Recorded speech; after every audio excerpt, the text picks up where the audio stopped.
Good evening, gamers of Rift. This is Kosala, also known as Marventus, bringing you part 2 of my in-depth look at professions in Rift. So let's start out by getting rid of the interface here so I can see what the hell's going on. Here is my main character these days, Marventus, a cleric. He's got a snazzy helmet on and whatnot else, so he's basically impossible to see his face. But let's take a look at where we are. Oops, need to get the interface back on again so we can take a look at the map. Now then, when we started out, we were over here in Ark of the Ascended getting our first gathering professions. Now I'm looking into the crafting professions, and we've toddled down here over to King's Retreat, where you can see your first two crafting professions. Over here we've got Weaponsmith, and then over here we have Armorsmith. You also have your first encounter with a forge right here as well in this town. Now, armorsmithing. The gathering professions for this are foraging and mining. It so happens that Marventus over here is actually an armorsmith. And the profession itself is not entirely useless at all. I found that in the early leveling, I'm now level 18, I have had some very good use of armorsmithing. So you get quite a lot of recipes that you can use, and and they're quite specialized. The plate stuff is for warriors, the chain stuff for clerics. I've actually found that these items that you can craft early on, which you can gather more than enough resources to do, are actually pretty fantastic. They really do help you in the leveling. I'm expecting that this profession will continue to be useful as time goes by. So these items have actually held their own really pretty well against the items that I've picked up in the way of loot and whatnot. Keeping in mind that despite being level 18, I've actually not gone on the first dungeon run yet, which I'm actually the proper level for. So I would assume that when I start getting some blues from there, that'll probably start replacing some of these items that I have built. But on the whole, armorsmithing has actually turned out to be a very, very good profession to have, and useful right from the beginning. And I would assume that weaponsmithing is not unlike that. I would assume that weaponsmithing would also come in pretty handy.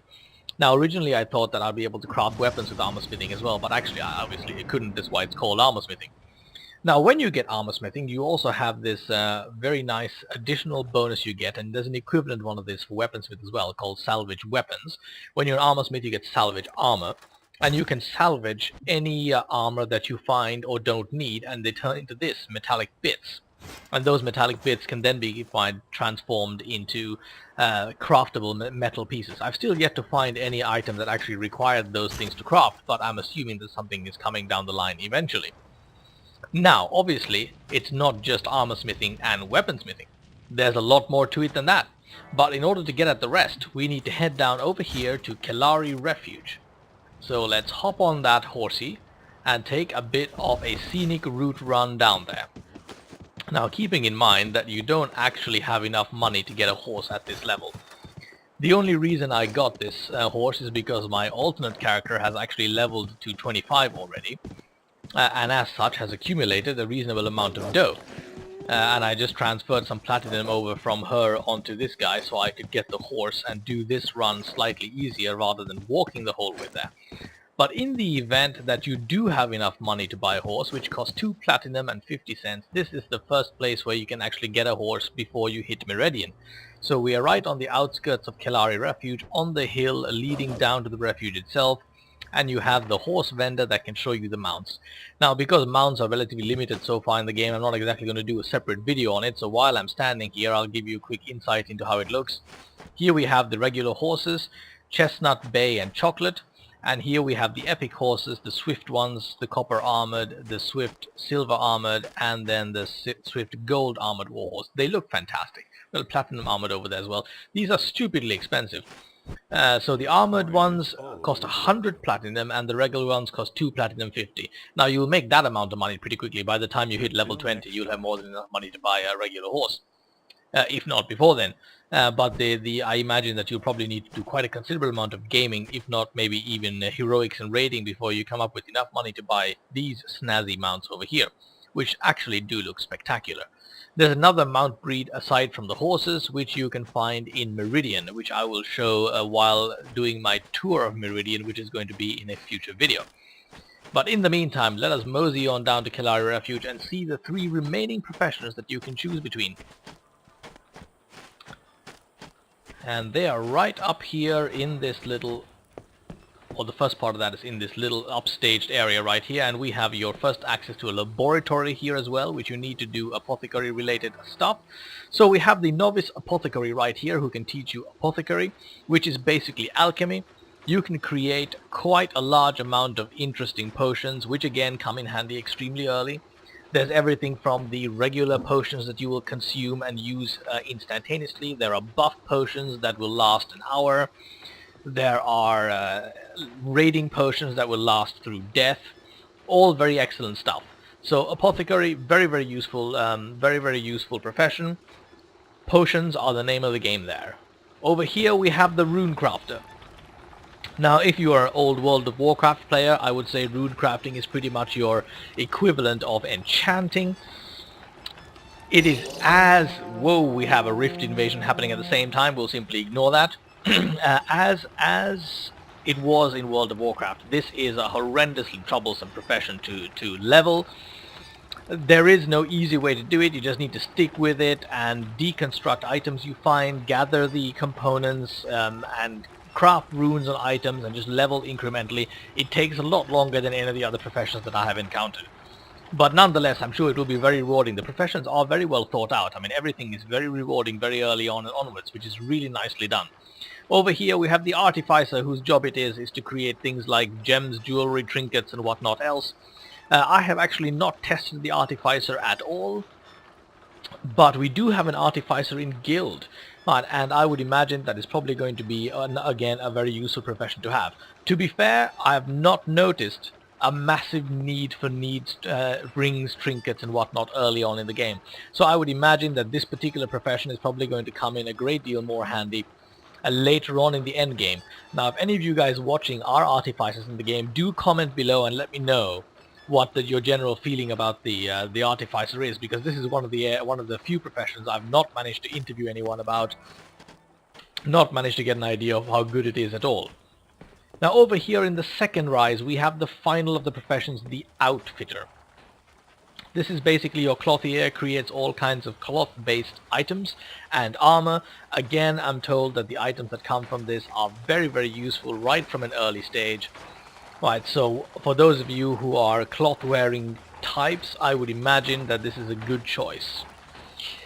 Now the next question that will generally come to mind is, are these items bind on equip, or bind on use, or bind on pickup, or are they sellable on the AH?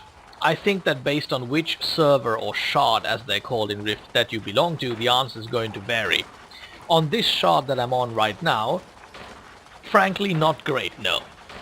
They don't sell well on the AH at all. I imagine that because, for the most part, you simply don't need to acquire anything from the AH to do well in the early stages of the game. When I say AH, I mean auction house, of course. You don't need to buy anything from the auction house to do well or early on in the game. You will get everything you need through questing and through loot drops. The game is not necessarily spectacularly easy because mobs do hit hard, but you will be properly equipped throughout your leveling process. There's just no reason to go out and buy an item from the auction house. So I imagine that until you can create high level blues and epic items, your auctioning life will probably not be particularly profitable.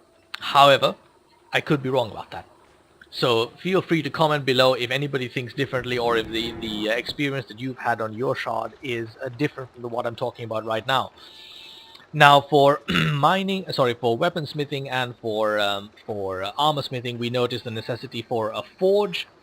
Rune crafters, artificers require a workbench, and apothecaries require a laboratory, and clothiers require a loom. You will also require a loom if you are a forager to turn skin scraps that you get into proper leather. So there you have it, these two cities very early on, not cities really, these two towns very early on in the map. You start out over here, you wind up in Ark of the Ascended, you get your gathering professions there first, and then here in King's Retreat and over here in Kelari Refuge you get your two first opportunities to get up to speed on your crafting professions. So there you have it, everyone. I hope you guys enjoyed that and that was informative for you. And feel free to comment below on any comments, ideas, thoughts, corrections you might have on my view of professions here. I was thinking of doing sort of an in-depth guide to what items you can craft, but it actually turns out that I missed the boat just ever so slightly on that one. RiftJunkies.com, a website that does all things Rift in a very big way, have actually done a comprehensive analysis of that particular thing, and I will not duplicate that here. Just Google Rift Junkies if you don't know where it is, and you'll find all the information you need on exactly which items you can craft. And the good fellows over at ZAM Network, Z-A-M, you can Google that as well. Just type Rift ZAM and then you will find the site, have a comprehensive database on absolutely everything that people have discovered in the world of Rift so far, where you can see exact item details on potions and items and armors and weapons and so on and so forth. So I will actually not do a separate video on that because that'll just be duplicating information that has already been done well somewhere else anyway. So there it is, everyone. Thank you for watching. I hope you had a good time. Next week I shall be back with even more coverage of all things Rift as usual on Wednesdays. Have a lovely evening and enjoy the game.